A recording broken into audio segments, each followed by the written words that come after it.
The air around me is thick, not with humidity, but with the dust of forgotten systems. I hear the constant, low-frequency hum of something struggling to maintain power, a generator fighting the endless, silent heat of the void, trying to keep a signal alive. This is the sound of reality fraying at the edges, where profit margins outweigh human life. Tonight, we're descending into the darkest corners of the Aetherium Collective, a sprawling, luxurious desert research complex built on the bones of a clandestine government project. They promised isolation, safety, and ultimate privacy. They delivered erasure. We're prying open the sealed digital archives of this corporation, files they swore were destroyed, where thousands of guests vanished not into the sea, but into the merciless, dry sand and the colder indifference of their handlers. We'll examine the broken logs, the doctored thermal scans, and the reports families received, which contradict every digital whisper captured by their pervasive surveillance grid. Check the lock on your window just in case, because once we start this descent, the collective will know we are watching. So, before you get comfortable, take a moment to like the video and subscribe, but only if you genuinely enjoy what I do here. Tell me your current location and the local time in the comments. Breathe in, breathe out, and follow my voice into the shadows. The stillness in the salt spa. An executive died undetected while others partied, masked by system failures. Our first archive entry takes us to May 3rd, 2041, deep within Aetherium's sprawling Solis wing, a place of glass domes and synthetic tropical biozones built to simulate an oasis in the red Nevada desert. The time, 10:15 p.m. outside the dome. The heat sinks are cooling down from 118 degrees Fahrenheit daytime peaks. Inside, the geothermal salt spa lagoon holds a synthetic warmth of 104 degrees Fahrenheit, maintained by automated systems designed for maximum guest comfort and minimal staff oversight. Chlorine levels? 3 parts per million.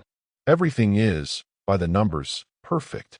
For the 300 high-net-worth guests attending the corporate retreat, mostly tech investors and minor politicians, this felt like an uncomplicated escape. Yet, concealed in those numbers was the blueprint for a quiet, contained nightmare. Meet Eleanor Vance, 39, a former elementary school analyst now attempting to enjoy her first solo vacation since a difficult professional burnout.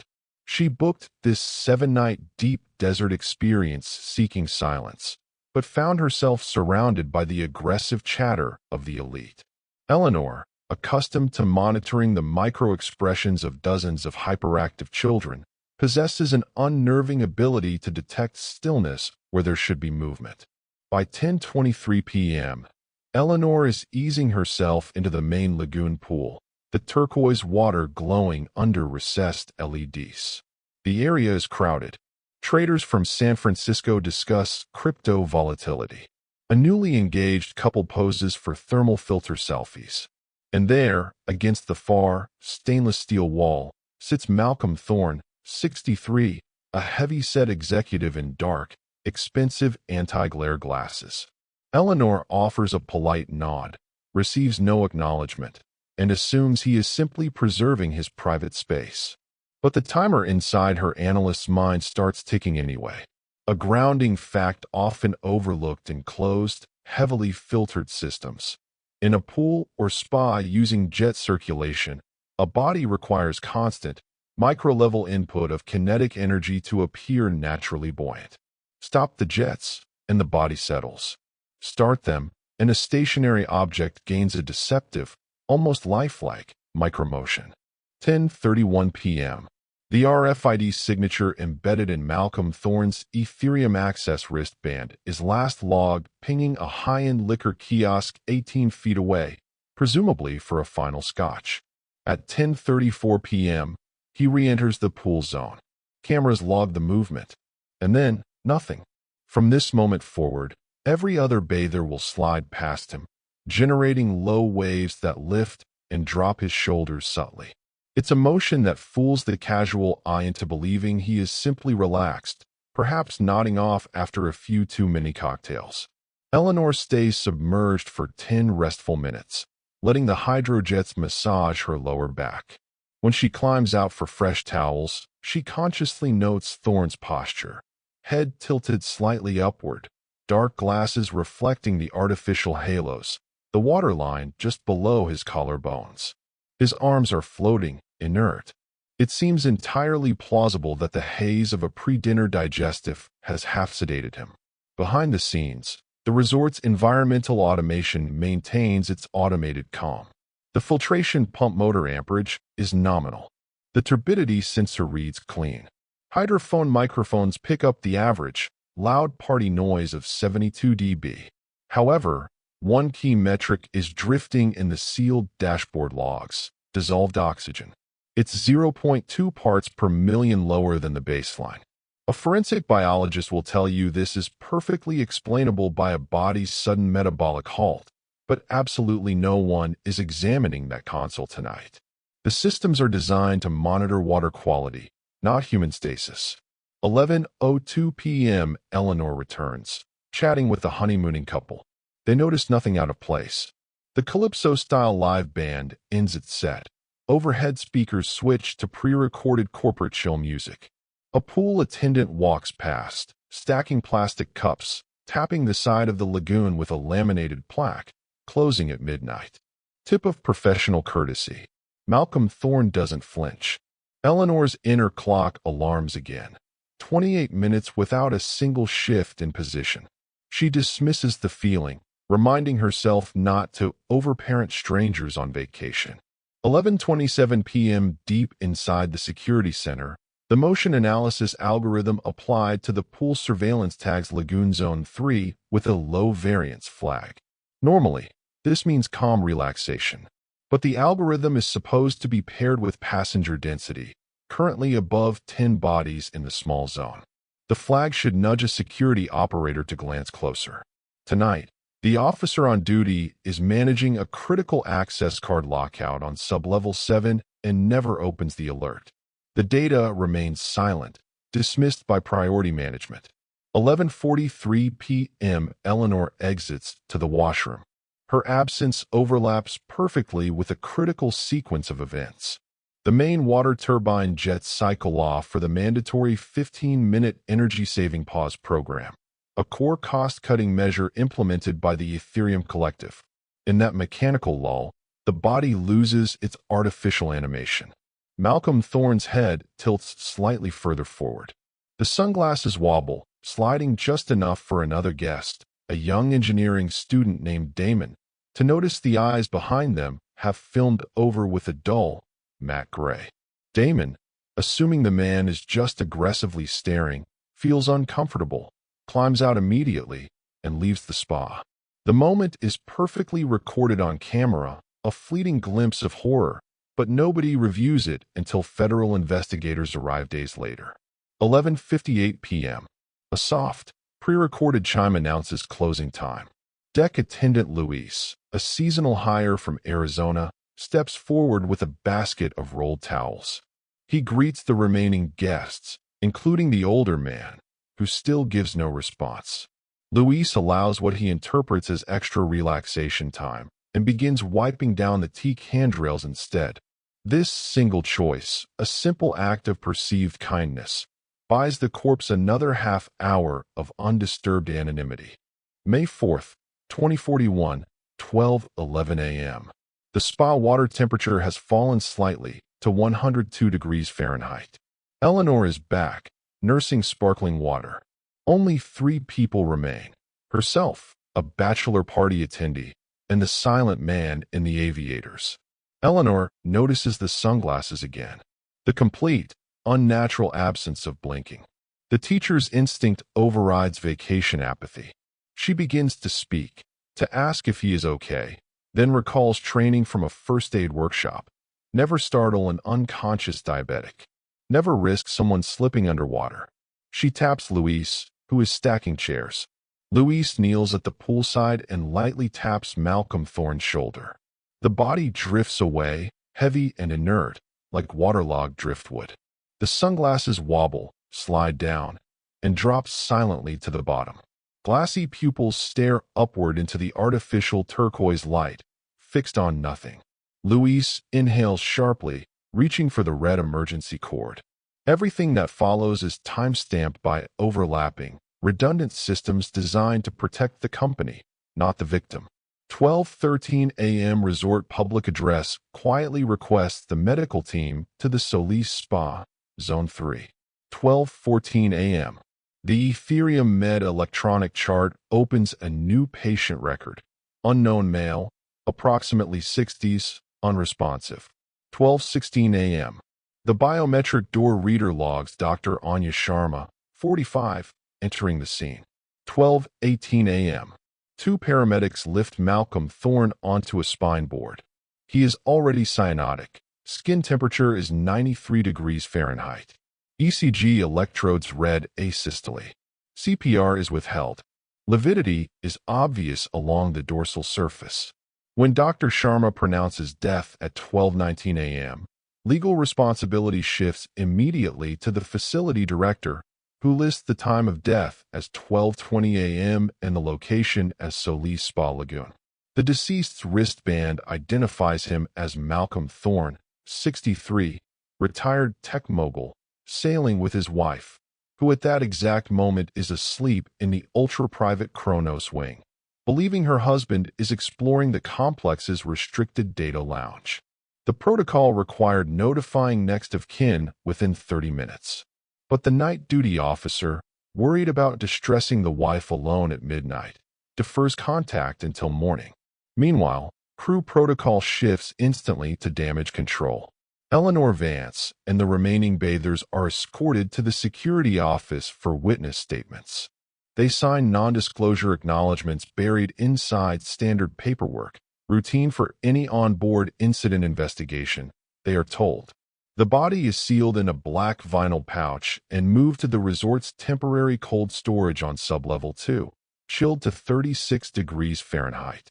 Medical staff photograph belongings. The dark glasses, a digital watch stopped at 10:26 p.m., the estimated time of cardiac arrest, and the wristband showing a purchase of 2 scotches at 9:58 p.m. Eleanor cannot sleep. Her mind replays the timeline. The prolonged stillness, the half-open mouth, the whole spa chatting past a corpse. She emails herself notes, promising to offer any detail investigators might miss. 30 yards away, crew managers meet behind closed doors, drafting an incident report for corporate legal, carefully avoiding phrases that might imply negligence. They omit the ignored low-variance CCTV flag and the energy-saving pump pause that eliminated the water's last vital motion. May 4th, 2041, 8:07 a.m. A polite tap wakes Mrs. Thorne. The facility director and Dr. Sharma deliver the news. She collapses.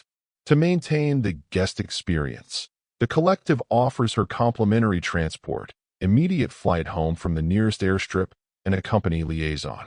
Mrs. Thorne, in shock, chooses to remain at the resort until the repatriation can be properly arranged. She is assured the storage facility will preserve him with dignity. She never learns that hours earlier, the operations team emptied and refilled the entire salt spa system with superchlorinated water to erase biological trace, or that lounge chairs were rearranged before sunrise, making the area look perfectly, antiseptically unchanged. Lila's ghost party at 4:40 a.m. Impossible surveillance footage captured a missing woman hours after she vanished. The erasure of Malcolm Thorne was a clinical, quiet removal of a financial liability. But the collective surveillance systems occasionally captured something far more visceral, something that defied physics and time, something that showed a person wasn't just gone, but perhaps had never truly left. Our second archive entry takes us back 3 years to October 12, 2038. The Aetherium complex is running a minimal occupancy schedule, the desert outside a deep, ink-black void. 4:40 a.m. in the complex's narrow CCTV monitoring center, located in sublevel 3. Daniel Kane, a 26-year-old security technician, reviews the previous evening's surveillance feeds before his shift ends at 5 a.m. Daniel, a refugee from failed East Coast tech startups, found that monitoring remote desert cameras paid better than trying to build a career in a shrinking market. He's been working the Aetherium grid for 18 months, long enough to recognize the predictable, rhythmic gloom of deep desert life. Occasional maintenance bots moving, drunken corporate guests stumbling back to their suites. The predictable arguments. This morning feels different. Daniel notices something in the timestamp data that makes the synth coffee go cold in his hand. 4:43 a.m. Daniel pulls up camera feed CX47, which monitors the Oasis Conservatory, a massive glass dome where the complex's signature farewell party ended hours ago. The timestamp reads 4:40 a.m., but the footage displays guests still dancing, still drinking, still celebrating as if the party had never stopped. Yet Daniel distinctly remembers watching the conservatory clear completely around 1:15 a.m. when the sound engineers packed up the holographic projection equipment. He checks other camera feeds from the same time frame. Cameras CX12, CX23, and CX35 show empty corridors, quiet sleeping pods, and silent walkways. Exactly what should be happening at 4:40 a.m. But camera CX47 displays an ongoing festivity that ended over 3 hours earlier. 4:46 a.m. Daniel reviews the footage more carefully. In the center of this impossible party scene, he sees Lila Sorensen, 23, from the visiting research delegation. Lila wears the same silver cocktail dress she had on during the actual midnight party. But now, she's talking intimately with Dr. Alastair Finch, the complex's resident botanist, who manages the enclosed biodomes. Daniel remembers both of them from the real party. Lila danced enthusiastically near the central fountain. Dr. Finch performed his rounds on the perimeter, but never interacted socially with guests. Yet, this surveillance footage shows them laughing together, sharing drinks from a futuristic silver tumbler, completely absorbed in private, late-night conversation. 4:51 a.m. Daniel fast-forwards through the impossible footage. At timestamp 4:55 a.m., Lila and Alastair walk toward the conservatory's thermal exit door, leading out to the high dunes where guests often watch the simulated desert sunrise. Lila appears happy, relaxed, gesturing animatedly, while Alastair nods and smiles. They move beyond camera CX47's wide-angle range, heading toward the deliberate blind spot between monitoring zones. Daniel switches immediately to camera CX48, which should capture their continuation onto the outer walkway. The feed shows empty deck space. No Lila, no Alastair, no evidence anyone passed through the area. It's as if they vanished the moment they left the field of view of CX47. 4:57 a.m. Daniel's hands shake as he reaches for his incident log tablet. He is supposed to document unusual surveillance footage, but how does he report camera feeds showing events that happened hours earlier? How does he explain footage of guests who might still be asleep in their luxury suites? Before he can write anything, his replacement arrives. Victor Moss, the day shift security supervisor, a former military surveillance expert who trained Daniel in camera operations. Anything interesting overnight, Daniel? Victor asks, settling into his chair with a fresh cup of highly caffeinated synth brew. Daniel hesitates. Victor, I need you to look at something. Camera CX47, timestamp 4:40 a.m. 5:02 a.m. Victor reviews the footage with professional skepticism. He has seen technical glitches, timestamp errors, even digital corruption that creates false, phantom images. But this footage appears technically perfect. Crisp resolution, accurate lighting, synchronized ambient sound. The only problem is its sheer impossibility. That's the Sorensen girl, Victor recognizes, checking the manifest. Suite 107. Research group from Virginia. Daniel nods. But this footage shows her partying with the botanist guy at 4:40 a.m. The actual party ended at 1:15 a.m. Victor checks the system logs himself. No timestamp errors, no digital corruption detected. Camera 47 recorded this footage exactly when the metadata indicates 5:08 a.m. Both men realize they are witnessing something unprecedented. Security cameras do not create fictional footage. They record reality as it happens, when it happens.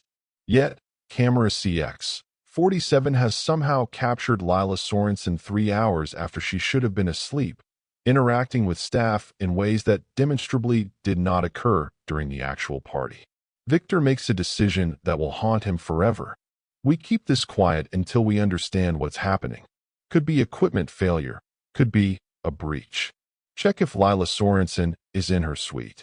5:13 a.m. Daniel leaves the cold, humming surveillance booth and heads for the Solis wing, where the Sorensen family occupies Suite 107. He's never conducted a wellness check before. The corridor is silent, lit only by dim, pulsing service lighting. Daniel knocks softly on the suite door, identifies himself as security, and asks if everyone inside is safe. No response. 5:17 a.m. Daniel uses his master keycard to enter the suite. He finds Mr. Sorensen, Lila's father, sleeping soundly in one bed. Mrs. Sorensen occupies the other, also in deep, heavy sleep. Lila's twin brother sleeps on the adjoining fold-out unit. The bed that should contain Lila is empty, unmade, showing no sign of recent occupation. 5:19 a.m. Daniel's professional calm evaporates. The surveillance footage shows Lila partying at 4:40 a.m., but her bed suggests she never returned to the suite after last night's festivities. He checks the small, futuristic bathroom, empty. He examines the environmental door leading to the private, sealed patio, locked from the inside. Lila Sorensen is simply not there. Daniel gently shakes Mr. Sorensen awake. "Sir, I'm with Complex Security. Can you tell me where your daughter Lila is?" Mr. Sorensen sits up, groggy. "She's right there in her bed, son. Lila, wake up. This man needs to talk to you." 5:22 a.m. Mr. Sorensen stares at his daughter's empty bed with growing, visceral panic. "She was here when I went to sleep.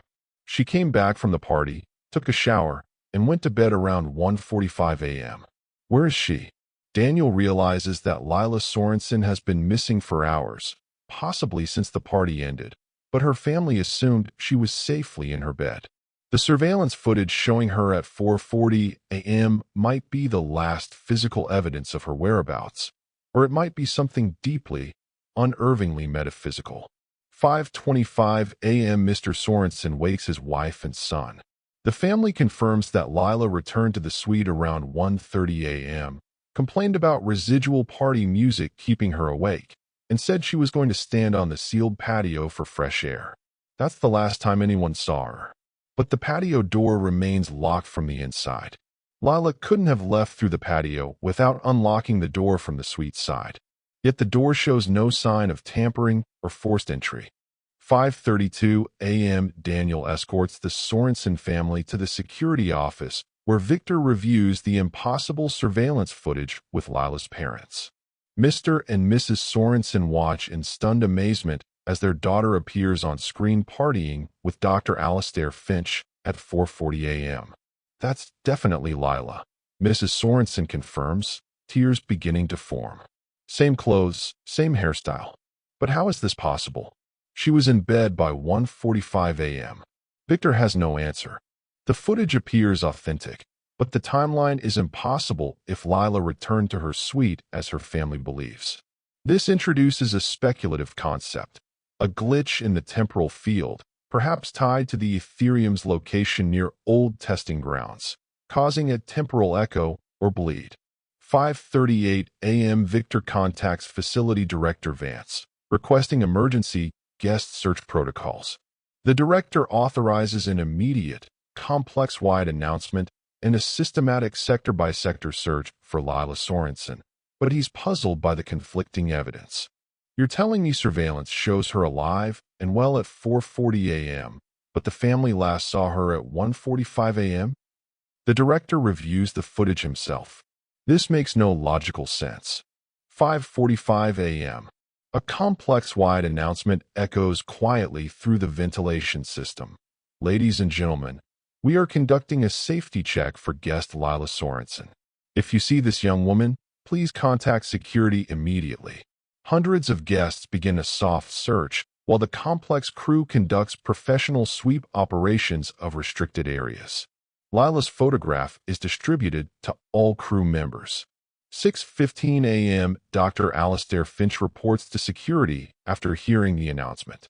He is questioned about his interaction with Lila Sorensen, both during the actual party and in the mysterious 4:40 a.m. surveillance footage. I was performing environmental system checks in the hydroponics lab until 1 a.m., Alistair explains. Then I was in my private accommodation by 1:30 a.m. I never had a private conversation with that guest. I barely noticed her during the party. Victor shows him the surveillance footage. Alistair watches himself talking intimately with Lila Sorensen, but he insists he has no memory of the encounter. That looks like me, but I wasn't there. I was asleep. 6:43 a.m. The complex search finds no trace of Lila Sorensen. Every public area, every crew space, every possible access tunnel has been systematically examined. Lila seems to have vanished completely, leaving only the impossible surveillance footage as evidence of her final moments. 7:30 a.m. As the sun rises over the jagged, red dunes, Daniel Kane reviews the surveillance footage one final time before his replacement arrives. He notices something that makes his blood freeze. At timestamp 4:54 a.m., just before Lila and Alistair walk toward the exit door, Lila turns directly toward camera CX-47 and waves goodbye, as if she knows someone is watching, as if she's saying farewell to the complex itself. The wave is deliberate, personal, heartbreaking. Lila Sorensen appeared to know she was about to disappear forever. I keep thinking, fear isn't about what we see. It's about what we imagine is watching us and what they know we are about to become. The scent of decay in storage. A corpse was moved to a warm server coolant room, violating all protocols. The Aetherium Collective runs on precision, but even precision fails under pressure. Our third deep dive into the archives reveals the sickening reality of what happens when corporate logistics prioritize data integrity over human dignity. It's August 15th, 2045, 3:42 a.m. The resort complex hums gently in the desert stillness. While most guests sleep soundly in their climate-controlled suites, the Sub-Level 2 industrial janitorial and service unit operates around the clock. Carla Ruiz, 38, from Phoenix, has worked these night shifts for 4 years as the janitorial supervisor. She's supporting family back home. This job pays 3 times what she earned cleaning offices, enough to support her mother's medical needs. Carla knows every sound on Sub-Level 2. The rhythmic thump of commercial cleaning units, the hiss of industrial sterilizers, the constant hum of ventilation fans pulling dust and moisture from the air. She also knows that the medical bay is directly above her workspace, connected through the same service corridor she uses to transport clean linens and supplies to patient rooms. In 4 years, she's never seen anything truly unusual during these early morning hours until tonight. 3:47 a.m. Carla pushes a cart of folded sterile towels toward the service lift, heading for the luxury suites on the Solis wing. The medical bay corridor is normally silent at this hour, but tonight she hears voices. Urgent, hushed conversation from behind the heavy steel door marked authorized personnel only. She recognizes Dr. Anya Sharma's voice, the same physician who pronounced Malcolm Thorne dead years ago. But the other voice is unfamiliar, male, agitated. There's no more room, the male voice says clearly. We've got that whole family with severe environmental sickness coming in, and the main medical freezer is at full capacity. Dr. Sharma responds, low and frustrated. Protocol states we hold the body until the external retrieval team arrives in Phoenix tomorrow morning. I need space for the living document. The family chose to continue their stay until then. We can't let a biorisk sit in the hall. Can't we move him somewhere else? Carla slows her cart, pretending to organize supplies while straining to listen. In her experience, conversations about corpse storage usually mean someone has died naturally. But the casual, logistical tone, like they are discussing cargo storage, makes her deeply uncomfortable. Dr. Sharma's final, exhausted sigh. Fine. Use the emergency chilled server room in data services, sublevel 3. It's holding 48 degrees Fahrenheit. Should be adequate for a brief 12-hour hold. Carla's stomach clenches.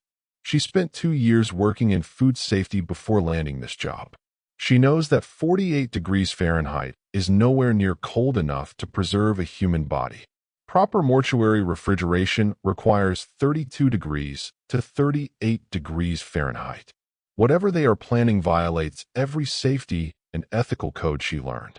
A speculative concept, the collective operates under the chilling philosophy that the cost of immediate repatriation, fuel, external medical intervention is always higher than the risk of temporary, unethical internal storage, provided they can maintain secrecy. 4:15 a.m. Carla continues her rounds, but can't concentrate. Dr. Sharma is normally meticulous about protocol. Something significant has pushed the staff to make decisions that feel intrinsically wrong. She decides to check the data services area on sublevel 3, telling herself she probably misunderstood the conversation.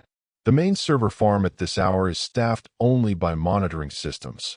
Carla uses her service access to enter through the back corridor, past the main liquid cooling units and power banks. She follows the low, aggressive hum of industrial refrigeration to a large, unmarked steel door labeled Emergency Coolant Reservoir. Access restricted. The door has a digital temperature display, 47.9 degrees Fahrenheit. Through the small reinforced window, she sees racks of server batteries, coolant drums, and dense cabling. Nothing unusual, but the lock on the door is different. A high-security biometric lock that requires a medical-grade keycard, not the standard IT access she's familiar with. She turns away, shaken but uncertain. August 16th, 2045. 2:15 a.m. 24 hours later, Carla encounters Marco Reyes, the maintenance supervisor, during their break. Marco mentions that Suite 8247 requested extra environmental filtration units and specialized cleaning solutions. Families dealing with a natural death, Carla, Marco explains, wiping grease from his hands. Husband had a sudden collapse yesterday morning. Poor wife is trying to maintain stability for their grandchildren. Carla realizes this must be connected to the conversation she overheard. She asks casual questions. How long until they reach the transport hub? Has the family been offered psychological assistance? Marco's answers confirm her worst fear. The deceased passenger is Arthur Finch, 65, and his wife chose to continue their stay at the resort rather than leave immediately. They've been married 43 years, Marco adds, his voice softening. This was their anniversary trip. She didn't want to leave without him. The human tragedy makes Carla's discovery feel even more disturbing. This isn't just a protocol violation. It's a desecration of a grieving family's trust, done to save a few dollars on transport fees and protect the complex's pristine safety record. August 17th, 2045, 6:30 a.m. Carla decides she needs to see for herself what is happening in that coolant room. Using her janitorial access during the shift change, when the IT staff are focused on morning data transfers, she approaches the modified storage room. The temperature display now reads 48.2 degrees Fahrenheit, dangerously warm for human preservation. Through the window, she sees that several large coolant drums have been rolled away to create space in the center. A large, black, commercial waste bag, sealed with medical-grade yellow biohazard tape, lies among the blinking server racks. Even through the insulated walls, Carla can detect a faint, subtle odor that makes her gag. The sweet, cloying smell of decomposition that no amount of refrigeration at this temperature can prevent. She photographs the temperature display and the distinct black shape with her personal phone, documenting the time and date, then quickly leaves before being discovered. Her hands shake as she returns to the service tunnel, trying to process the violation. A grounding fact, The rate of decomposition roughly doubles for every 10 degrees Fahrenheit rise above freezing. Arthur Finch had been stored in conditions that accelerated his decay to a grotesque degree. August 18, 2045, 4:20 p.m. The external repatriation team is scheduled to arrive at the airstrip within hours. Carla watches through the service bay viewport as the desert transport vans approach the complex perimeter, knowing that within hours, the Finch family will discover how their husband and grandfather was stored. She considers reporting what she's seen, but fears losing her job, the income her daughters depend on. Instead, she documents everything in a detailed encrypted text message to her sister, who works as a paralegal in Texas.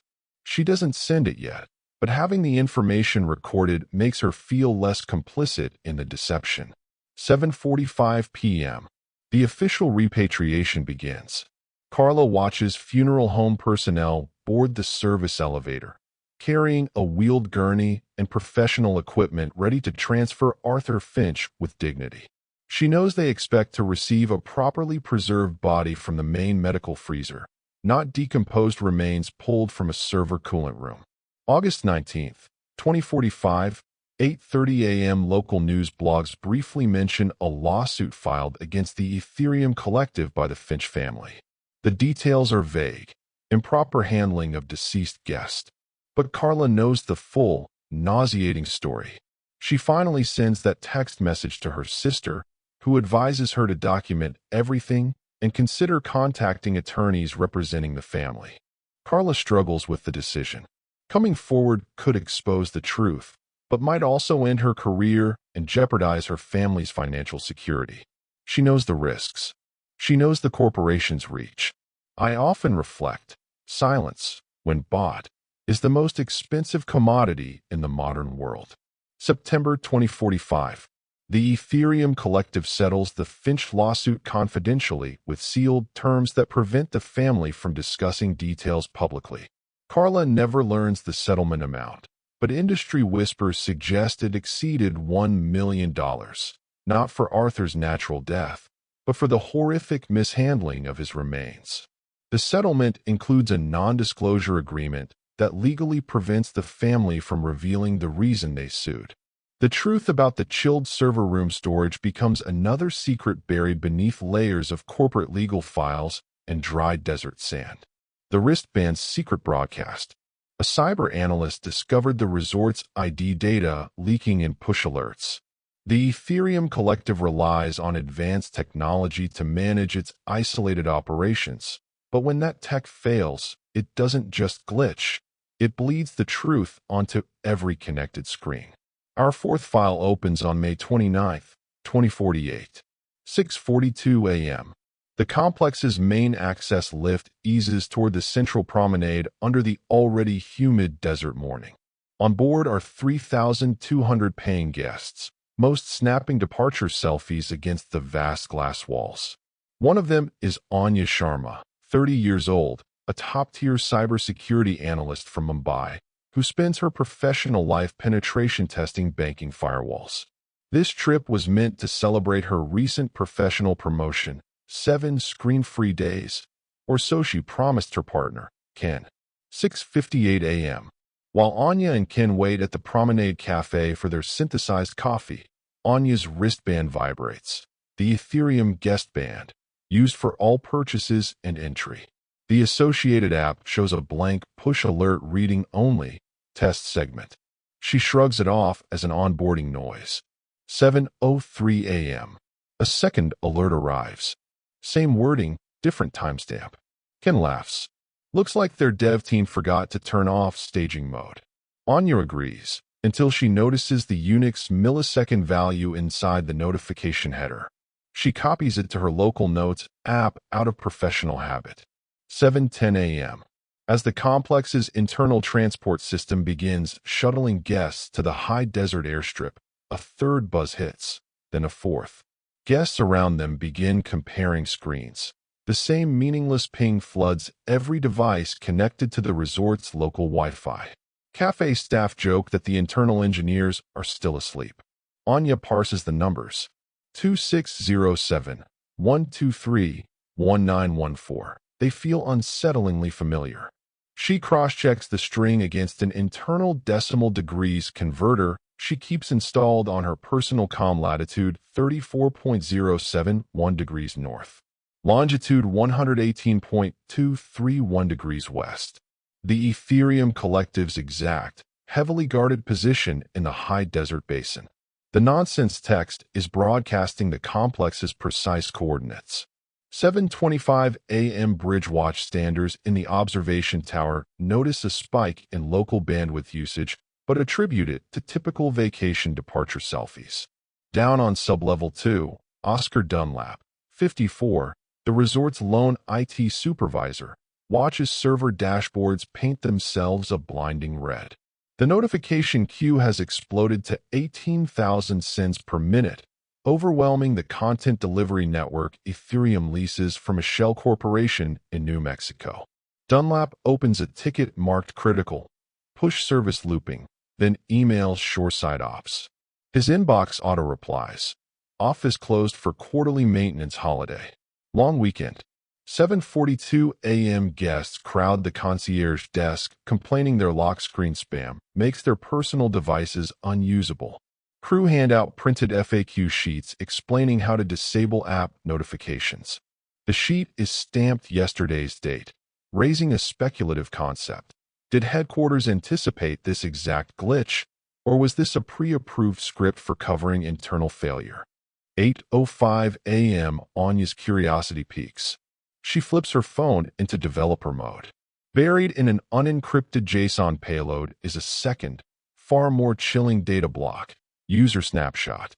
It contains guest suite numbers, loyalty status tiers, and the last 10 in-app purchases for every phone that recently synced. Drink packages, spa reservations, biodome entry logs. Worse, a hash string in each payload matches users' biometric ID codes, the same codes the complex stores for sector access. Ken urges her to ignore it. Vacation, remember? Let the desert swallow the bad code. But Anya's professional reflexes are engaged. She screenshots everything, toggles Wi-Fi off, and drafts an email to her mentor back in Mumbai. The complex's satellite uplink stalls. The same rogue push system now throttles outbound personal mail. She tucks the phone into airplane mode and decides to see if anyone on board understands the depth of the breach. 8:30 a.m. The Aetherium help desk, tucked beside the gift shop, is manned by one sleepy crew member. Anya asks if the push system is compromised. He cites a temporary test environment spillover, hands her a coupon for complimentary resort credits, and immediately ends the conversation. 9:12 a.m. A fresh, devastating wave of alerts hits. This time, instead of coordinates, the payload broadcasts full-resolution cabin entry photos, the images that motion sensors snap each time a suite door unlocks. Ken's picture, dated 10 minutes earlier when he dashed back for sunglasses, appears on Anya's lock screen. Hundreds of guests gasp as their own candid hallway shots flood their devices. Panic simmers. Some believe hackers are stalking suites in real time. Poolside bars get busier. Nervous laughter pairs with morning cocktails. 9:30 a.m. Oscar Dunlap, sweating profusely in sublevel 2, finally isolates the rogue process. Push queue worker RPO D01, a container running on the complex's local cluster. Logs show it was deployed at 2:14 a.m. by an automated script that normally waits for external approval, except the approval token came from an IP block registered to a Kansas City data center unaffiliated with the Aetherium Collective. Dunlap kills the container. The alerts stop, but only for 12 seconds. A twin process spawns on RC Prod 02. Dunlap realizes each kill command spawns another worker, like a digital hydra. With no direct line to corporate DevOps, he yanks the Ethernet uplinks from both nodes, severing the entire notification service. Internal monitoring starts wailing about a critical disconnect, but the phones finally go silent. 10:02 a.m. Guest Services announces intermittent app outages and offers printed daily schedules. Anya watches relief ripple across the promenade. Yet she knows the real forensic work hasn't begun. Data has already escaped the fragile firewall. 11:40 a.m. lunchtime at the Oasis Buffet. Portable hand-washing stations display rotating safety tips on 10-inch screens. Suddenly, the tips vanish, replaced by 3 words in harsh red. Ask about the coordinates. Guests scream. Someone yanks the power cord. The message had piggybacked on the same multicast packets the observation tower uses to distribute internal digital signage, proving the breach was systemic, not just app-related. Anya corners Oscar Dunlap outside the staff canteen. Your signage network is supposed to be segmented, she states calmly. Oscar's eyes widen. He realizes she grasps the depth of the failure. Off the record, he admits the wristband vendor rushed a new personalization API meant to deliver location-based recommendations. The code went live fleet-wide last night without local patch testing. Automation opened a tunnel that never should have existed. 12:10 p.m. Facility Director Vance makes a calm announcement. We're experiencing temporary technical challenges with our mobile services. All systems controlling the complex remain secure. He asks guests to enjoy afternoon trivia, as if trivia could overwrite the exposure of their personal identity hashes. 2 p.m. The Aetherium's corporate helicopter arrives at the remote airstrip, dispatching 3 internal engineers. They immediately confiscate Dunlap's log exports and instruct him to sign an incident confidentiality addendum. Anya, sipping iced coffee on the upper deck, sees the engineers escorted through crew corridors carrying secure Pelican cases of network gear. 3:30 p.m. A printed memo slides under every suite door. Out of an abundance of caution, we recommend you change your Aetherium password once home. No admission that unencrypted profile data left the facility. A grounding fact in cybersecurity. A non-critical system is often the most dangerous because it provides the easiest entry vector into critical systems, precisely because its security is lax. This rushed wristband code was the trapdoor. 5:45 p.m. Ken tries to lighten the mood. Sunset Dune buggy excursion?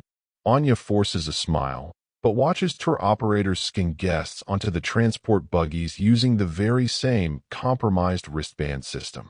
Each skin beeps, broadcasting suite and age data across the open Wi-Fi channel. She records packet captures on her phone as casual evidence. 9:15 p.m. Back in their suite, Anya finds a small, folded note taped to her bathroom mirror. No name, just a typed sentence. Container logs restart at 2 a.m. Watch the payload size. She checks the hallway cams on her internal monitor. Empty. Ken urges her to let it go. Anya knows. Career threats seldom announce themselves twice.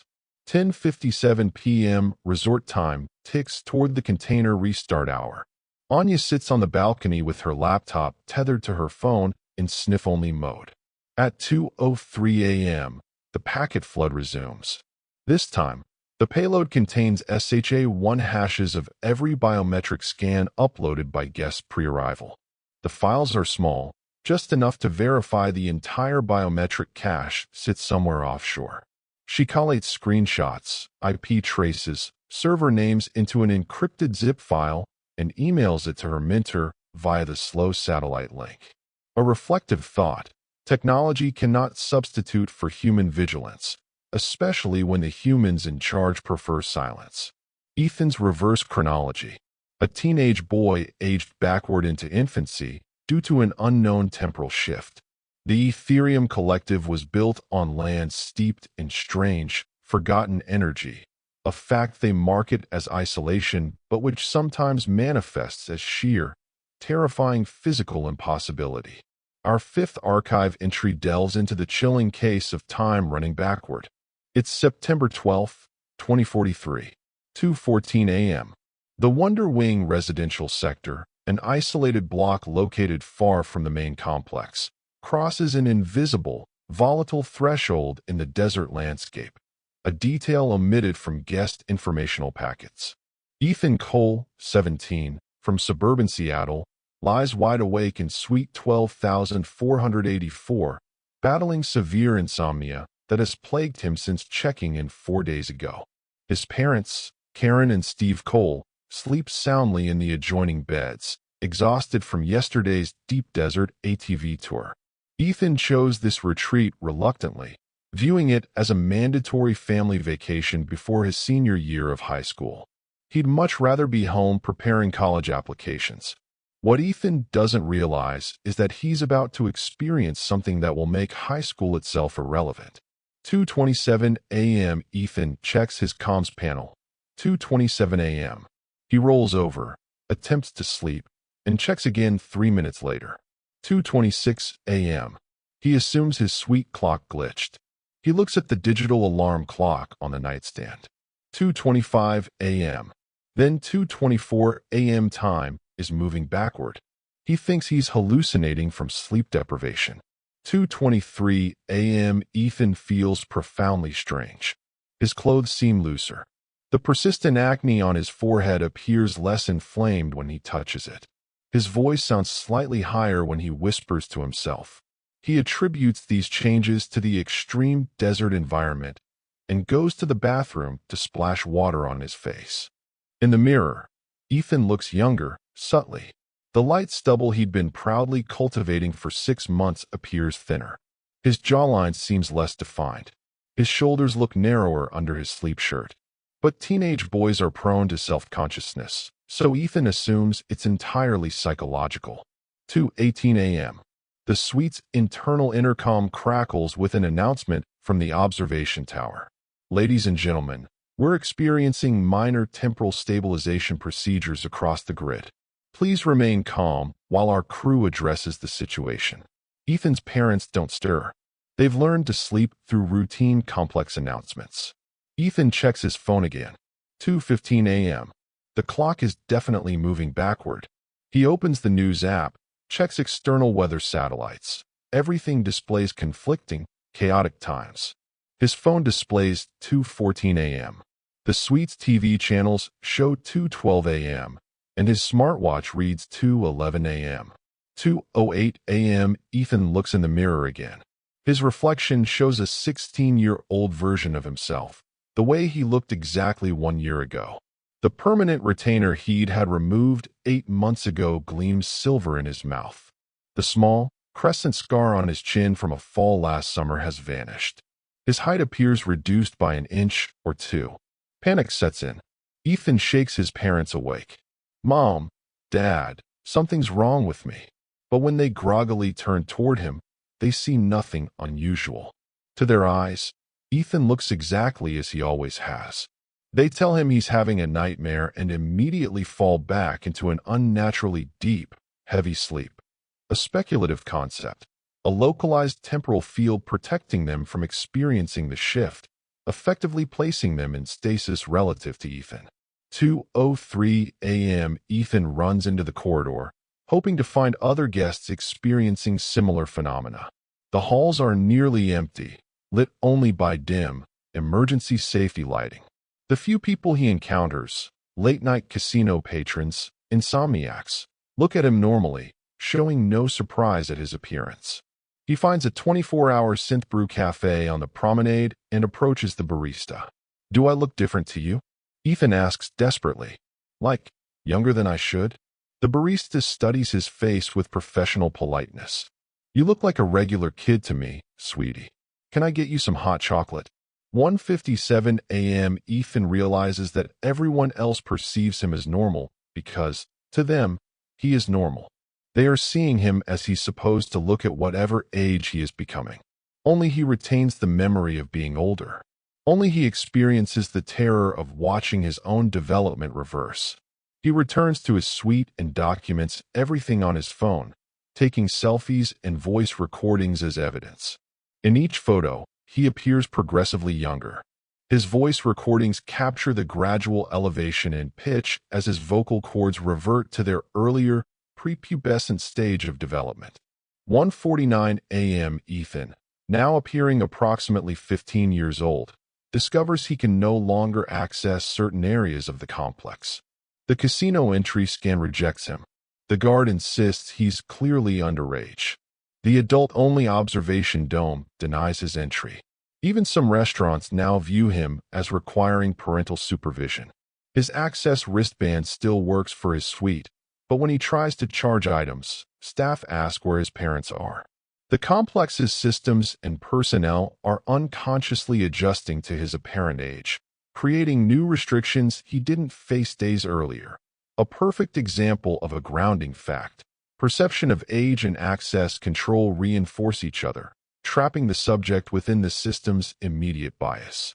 1:38 a.m. Ethan attempts to wake his parents again, but they are sleeping deeper than before, unnaturally deep. Their breathing is slow and rhythmic. They don't respond to shouts, shaking, or even the alarm clock blaring inches from their heads. He is alone with his reverse aging, trapped in a situation no one else can perceive or understand. The isolation is more terrifying than the physical changes. 1:24 a.m. Ethan, now appearing 14, struggles with clothes that no longer fit. His trousers slide down his narrowing hips. His shirt hangs loose on his shrinking frame. Cognitive changes begin affecting him. Mathematical concepts he learned in advanced placement physics feel fuzzy and difficult. His specialized smartphone seems more complex than before. He struggles to navigate apps he mastered years ago. His vocabulary feels limited when he tries to articulate his fears in voice recordings. A reflective thought. What is memory if the neurological hardware required to access it begins to dissolve? 1 a.m. The complex intercom announces, "We have resolved our temporal stabilization procedures and are proceeding with normal environmental controls. Thank you for your patience." But Ethan knows this isn't about navigation. It's about time itself becoming unstable in this specific, cursed block of desert. 12:54 a.m. Ethan appears approximately 13 years old. His voice has cracked backward into prepubescent registers. The signs of puberty have completely vanished. Hotel security now actively questions his presence in adult areas. Staff members ask repeatedly where his guardians are, treating him as a lost child rather than a young adult guest. His attempts to explain the situation sound like childish fantasies because his vocabulary has regressed along with his physical development. 12:38 a.m. Ethan finds other guests in the 24-hour virtual reality arcade, but they are all actual children, 8 to 12 years old, traveling with families. They accept him into their group naturally, seeing him as a peer. Their conversation topics feel appropriate to Ethan's regressed mental state. Even though a fragmented part of his consciousness remembers being older, he tries to explain his situation to these children, but they interpret his story as an elaborate game or fantasy. 12:19 a.m. Ethan appears 12 years old. His parents' robes, which he borrowed when his own clothing became too large, hang on him like adult costumes on a child. Staff now refuse to let him wander alone, insisting he must be supervised by the adults registered to his suite. But his parents remain in that supernatural sleep, unreachable despite his increasingly high-pitched pleas for help. The temporal anomaly that's aging him backward has locked the rest of his family in stasis, preventing any intervention. 12:02 a.m. Ethan, now 11, experiences his final cognitive shift. The terror and confusion that drove him to document his regression fade into childish acceptance. He stops taking selfies and voice recordings because the technology now seems too complicated and the situation too abstract for his young mind to fully comprehend. He curls up in the arcade's family area with other children, playing simple games. To the staff and other guests, he appears to be exactly where he belongs. A normal child enjoying normal resort activities. Table 12 in the grandpa. A child's deceased grandfather left physical evidence at his favorite dining table. The bizarre cases are often the ones that defy the corporate mandate of technical failure only. Sometimes, the intrusion is purely spiritual, yet leaves physical evidence that even Aetherium's hyper-efficient cleaning crew cannot erase. Our sixth file takes us to August 28, 2044. 11:47 p.m. The Aetherium Complex's celebrity wing is quiet, the glass domes reflecting the cold moonlight of the high desert plateau. The complex's main dining area, the Solstice Atrium Cafe, closed hours ago. But Sophia Williams, 9, from Vancouver, sits alone at table 12 with a box of holographic crayons and a physical coloring book, drawing pictures of her family vacation while her parents attend the adults-only lecture on Sublevel 7. Sophia chose table 12 because its central location and white linen reminded her of the restaurant where her grandfather used to take her. Eli Moreno died 6 months ago from a rare neurological decay, but Sophia still misses their Saturday lunch dates. Tonight, sitting in the empty, silent cafe with permission from the night cleaning crew, Sophia feels closer to those memories. What Sophia doesn't expect is for Eli to walk through the service doors and sit down across from her. 11:52 p.m. Sophia looks up from her crayon box to see her grandfather, wearing the familiar tweed jacket he was cremated in. His silver hair is styled exactly as Sophia remembers. Eli smiles warmly and asks, "What are you drawing, sweetheart?" Sophia answers naturally, "The complex. See, this is the big biodome, and this is our suite with the window." She holds up her drawing, proud of the purple desert and yellow sky she's created. Eli nods approvingly. "That's beautiful, Sophia. Are you having fun on your vacation?" They chat for 20 minutes about the resort's synthetic wildlife, the flavor of the blue ice cream, and whether the complex's advanced filtration systems really work. Normal grandfather-granddaughter conversation. Except Eli Moreno has been dead for 6 months. 12:15 a.m. Diego Morales, the night shift cafe cleaner, enters to wipe down tables before tomorrow's breakfast setup. He sees Sophia talking animatedly to an empty chair across from her, gesturing with crayons and laughing at responses only she can hear. Diego approaches carefully. "Little girl, are you okay? Who are you talking to?" Sophia points to the chair. "My grandpa. He came to see my drawings." Diego sees nothing. The chair appears empty, though he notices it's pulled out slightly, and the place setting looks disturbed, as if someone had just been sitting there. 12:22 a.m. Diego gently explains that visiting hours are over and Sophia should return to her parents. But as he escorts her toward the elevator, Sophia keeps looking back and waving. "Bye, Grandpa. See you tomorrow." The empty chair rocks slightly, as if someone just stood up. 12:28 a.m. Diego mentions the incident to Camila Lopez, the night supervisor for guest services, during her security rounds. Camila knows children often have imaginary friends, especially during stressful travel. But when Camila checks table 12, she finds something strange.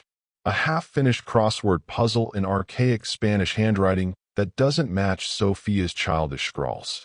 The crossword is dated today, but no Spanish-speaking elderly guests were assigned to table 12 during dinner service.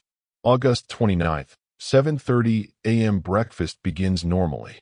Sophia enters the dining room with her parents, David and Lisa Williams, and immediately asks the hostess, "Can we sit at table 12? My grandfather is waiting there." The hostess looks at the empty table. "I don't see anyone there, sweetie." Sophia insists. "He's wearing his tweed jacket. He saved our seats." David and Lisa exchange concerned glances.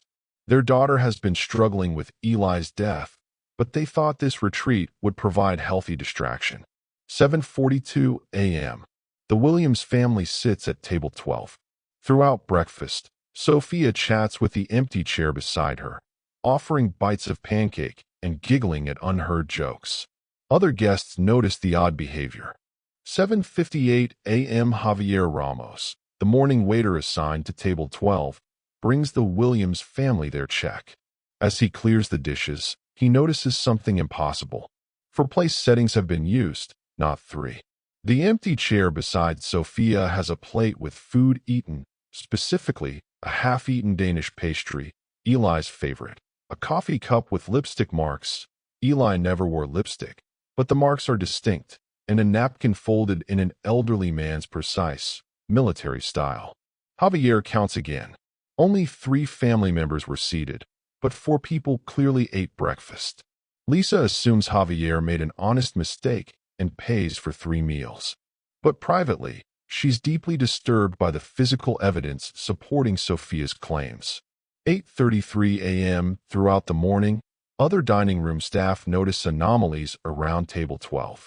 Carlos, the bus boy, finds a pipe, an old, smoked cherrywood pipe, left on the table after the Williams family departed. Isabella, the coffee service attendant, discovers a tiny, hand-drawn map of the complexes in used sub-level 9 hidden under the table. None of the staff remembers seeing an elderly man at table 12, but his possessions keep appearing. A grounding fact: poltergeist activity, when genuinely physical, often involves the transposition or manifestation of objects related to the deceased's final emotional state. These items were Eli's. 10:45 a.m. During the morning biodome tour, Sophia repeatedly asks her parents why Grandpa Eli can't come. She points to empty seats on the transport, insisting her grandfather is sitting there, disappointed about missing the rare Venus flytrap exhibit. David and Lisa decide to contact the complex medical officer, worried that Sophia's grief hallucinations are becoming elaborate and persistent. 2:30 p.m. Dr. Anya Sharma meets with the Williams family. Sophia explains that Grandpa Eli followed them on vacation because he promised to see the desert. She provides specific details: Eli's clothes, his favorite pipe tobacco scent, his habit of leaving his reading glasses everywhere, his knowledge of the complex's layout. 3:15 p.m. Dr. Sharma asks Sophia to draw a picture of her grandfather. The drawing shows remarkable detail for a 9-year-old. Specific jewelry, a distinctive hairstyle, even a small scar on Eli's left hand from a childhood accident. More disturbing, Sophia draws Eli wearing the jacket he was cremated in, a detail Sophia supposedly doesn't know since her parents didn't take her to the memorial. A speculative concept: grief, intensified by the temporal instability of the Aetherium complex, acts as a localized anchor, pulling the residual energy or memory of the deceased back into physical proximity. 4 p.m. Dr. Sharma discreetly interviews other guests who observed Sophia's behavior. One guest shows her a photo taken during breakfast. When enhanced on Dr. Sharma's computer, the images reveal something impossible: a faint, translucent figure sitting beside Sophia, barely visible, but clearly present. The figure matches Sophia's description of her grandfather perfectly. 5:45 p.m. Evening brings formal dinner service. Sophia enters the dining room wearing her best dress, excitedly telling her parents that Grandpa Eli promised to wear his special pocket watch tonight. At table 12, the empty chair beside Sophia has been set with the complex's finest china and crystal, service reserved for VIP guests that the Williams family didn't request. 6:12 p.m. Throughout dinner, Sophia maintains animated conversation. But tonight, other guests report sensing something unusual. A faint scent of cherry tobacco near table 12, brief temperature drops, and the sound of elderly laughter that seems to come from nowhere. 6:38 p.m. Javier Ramos, the waiter, approaches table 12 during dessert service. As he refills water glasses, he clearly sees an elderly man sitting beside Sophia, wearing an ornate gold pocket watch and smiling warmly. The vision lasts only seconds, but Javier recognizes the man from Sophia's descriptions. He stumbles backward, spilling water across the table. 7:15 p.m. Javier retreats to the kitchen, shaken. He's worked high-end resorts for 15 years and considers himself entirely practical. But he can't dismiss what he clearly witnessed: a dead man having dinner with his granddaughter. He checks the complex manifest. No one fits Eli Marino's description. 8:30 p.m. After dinner, Sophia hugs her invisible grandfather goodbye, promising to meet again tomorrow for breakfast. As the Williams family leaves, the busboy finds another impossible artifact: a gold pocket watch left on the table, matching exactly the jewelry Javier described seeing. The watch is real, heavy, and engraved with Spanish characters that translate to Para mi nieta valiente. Te sigo a donde vayas. For my brave granddaughter. I follow you wherever you go. August 30th, 6 a.m. The gift shop manager examines the pocket watch. The craftsmanship is vintage mid-century, certainly not sold at the Aetherium. The jewelry couldn't have been purchased on the premises. 7:30 a.m. Final breakfast. Sophia enters the dining room and immediately runs to table 12, where she stops suddenly and begins crying. The table is set normally, but the chair beside her usual seat remains empty. Where's Grandpa? Sophia asks the waitstaff. He promised to say goodbye before we go home. The cafe feels different, lighter, less charged with the unusual energy. The presence has departed. 8:15 a.m. As the Williams family finishes their last meal, Sophia finds a final gift tucked under her napkin. A tiny, leather-bound book containing a hand-drawn map of the resort, marking all her favorite places. 11 a.m. The Williams family departs. Dr. Sharma files a detailed report, but the collective's medical department classifies it as child grief therapy successful, family bonding improved. No mention is made of the physical artifacts or staff witness testimony. The shattered view and desert silence. An external attack on the command tower was instantly mislabeled as structural failure. The Aetherium Collective promises absolute security, suggesting its isolation protects it from the chaos of the outside world. But sometimes, the outside world aims directly for the heart of the corporate machine. Our seventh and final archive entry details the moment the veil of protection shattered. It's June 8th, 2050. 11:18 p.m. The complex perimeter hums with the residual energy of the day. Up on the primary observation tower, amidst the smell of late-night synth pizza and industrial sanitizer, Vera Chen wipes sweat from her brow and checks her tablet.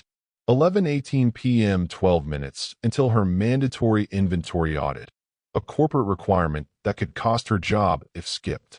Vera is 45, the resort's supply chain operations manager for the upper decks. She's the kind of middle-tier crew member neither guests nor high command notice until something breaks. Her world is spreadsheets, delivery schedules, and the constant logistical hum of keeping a self-contained environment running in the middle of nowhere. Tonight starts like any other. 11:19 p.m. Her radio crackles. Vera, we've got a coolant pump overheating in the hydroponics bay. Need you to check the thermal regulators. She sighs, clips the radio back to her belt, and heads toward the crew stairwell.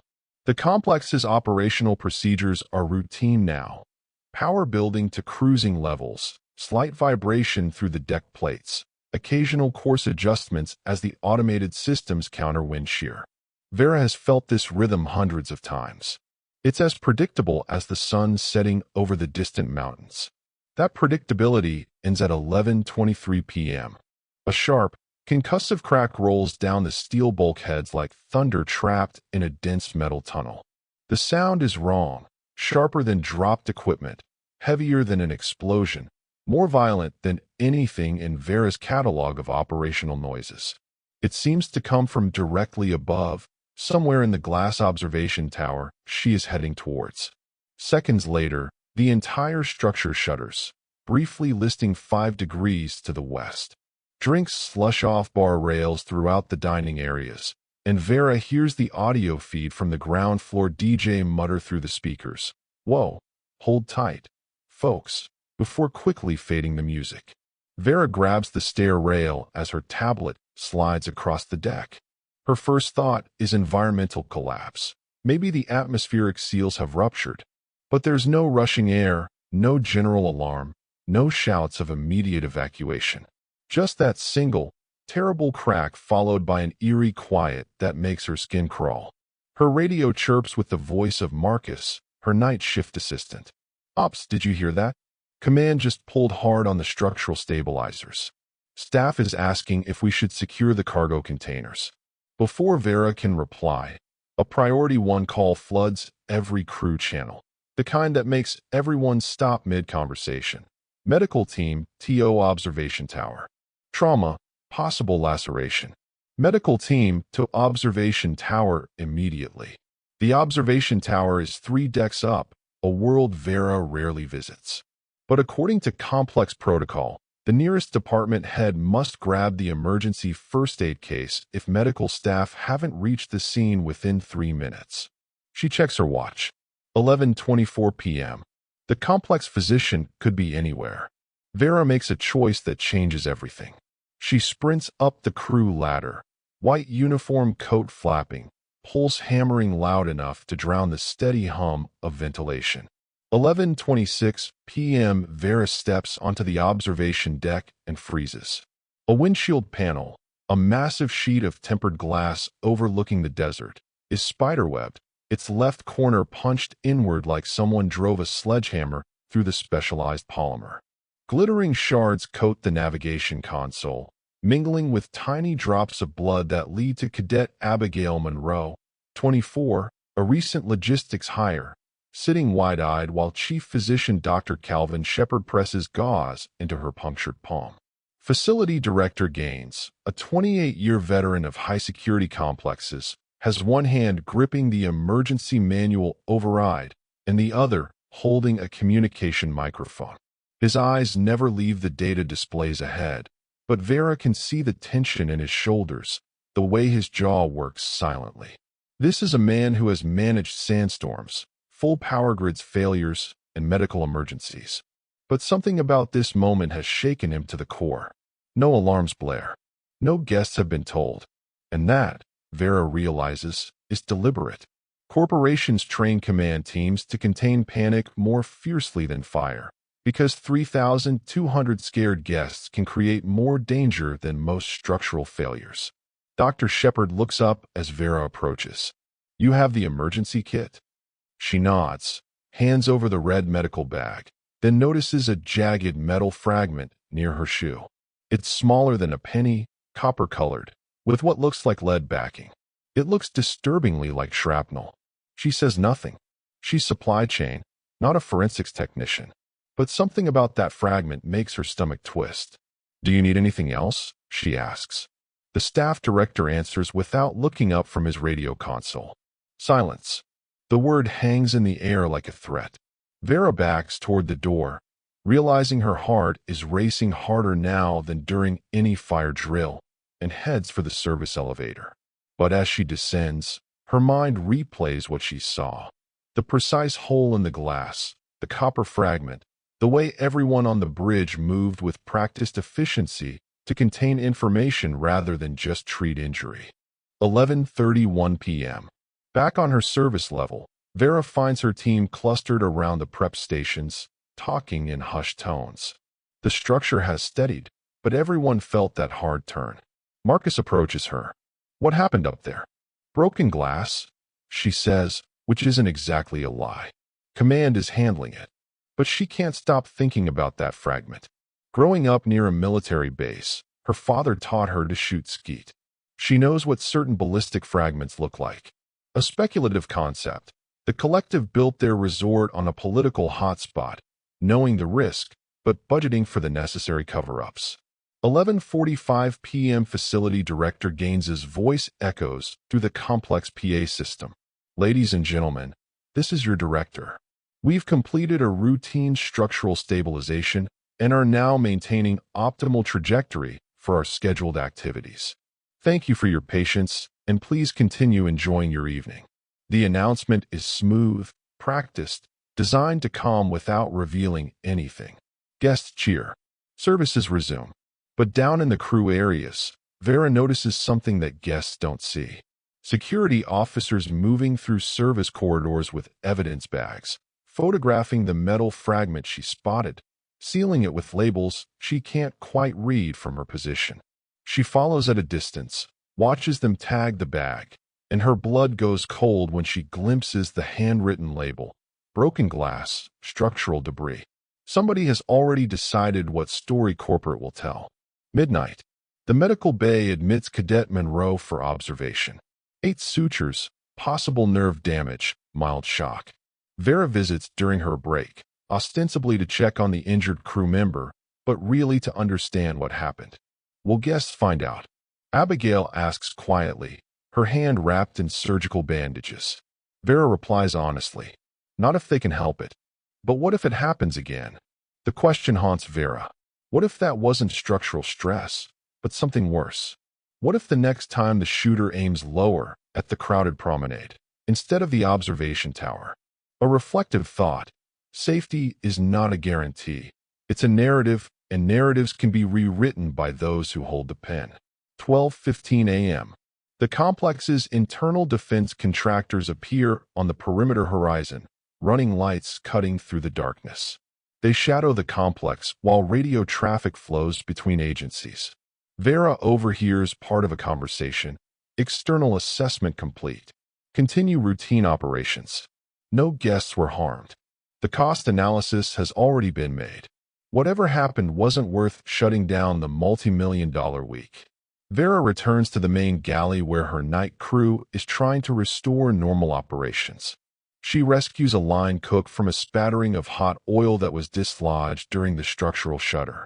She wipes the lingering scent of disinfectant and blood from her nose, adjusts warming temperatures, and tries to regain the rhythm of ordinary work. But each clang of pots and pans reminds her of that initial crack. 1:30 a.m. security completes their sweep of the tower. Vera watches through the galley's viewport as they remove the last evidence bags. Whatever investigation will follow has been carefully staged, documented, and packaged for attorneys rather than truth seekers. She wonders what happened to the real fragment and whether anyone will ever tell the full story. 2:45 a.m. Vera's shift ends, but she can't sleep. She lies in her narrow crew bunk, listening to the core filtration systems, feeling every vibration through the structure. For the first time in her contracts, she questions whether the Aetherium Collective is really safe. Not from power failures, but from something darker, something that aims deliberately at the people trying to maintain the illusion of paradise. June 9, 2050. 7:35 a.m. Aetherium issues a daily program sheet explaining the late departure schedule as unforeseen ground transportation congestion. Vera reads it while distributing breakfast prep assignments. She thinks of the potential bullet fragment, the mislabeled evidence bag, the practiced efficiency with which everyone moved to control information. When guests ask why the late-night pizza bar closed early, she smiles and cites crew drill. When her assistant Marcus asks if she's okay, she deflects with discussions of food inventory. But privately, she begins documenting everything she remembers, the timeline, the sounds, the fragment, the labels, in a notebook she keeps locked in her cabin safe. She realizes then that stories vanish when they only get told in command rooms. The people who serve food, clean rooms, and maintain logistics, the ones who keep the complex running, become invisible when investigators arrive. Their observations don't fit into official reports because their job titles don't match the importance of their witness testimony. The humming of the server banks in sublevel 2 begins to soften, easing the tension that has been tightening the air. Outside the complex, the first pale, washed-out light of the desert dawn finally breaks, casting long, fractured shadows across the vast, empty expanse of sand. The silence returns, heavier and more profound than the night. The archive files close, the digital dust settling over the 7 cases of the Aetherium Collective. The resort continues its operations today, boasting enhanced cyber resilience and unprecedented structural integrity. Guests tap their biobands for spa reservations and premium drinks, never knowing their predecessors were warned about the coordinates or that the high observation tower once had its view violently interrupted. The final, whispered figures haunt the space between the systems. 7 lives either lost, erased, or fundamentally altered by a system designed to shield its corporate face at all costs. From Malcolm Thorne's quiet, neglected end in the turbulent, chlorine-scented water, to Lila Sorensen's impossible goodbye wave into the past, and young Ethan Cole's complete erasure of adolescence. These were not random accidents.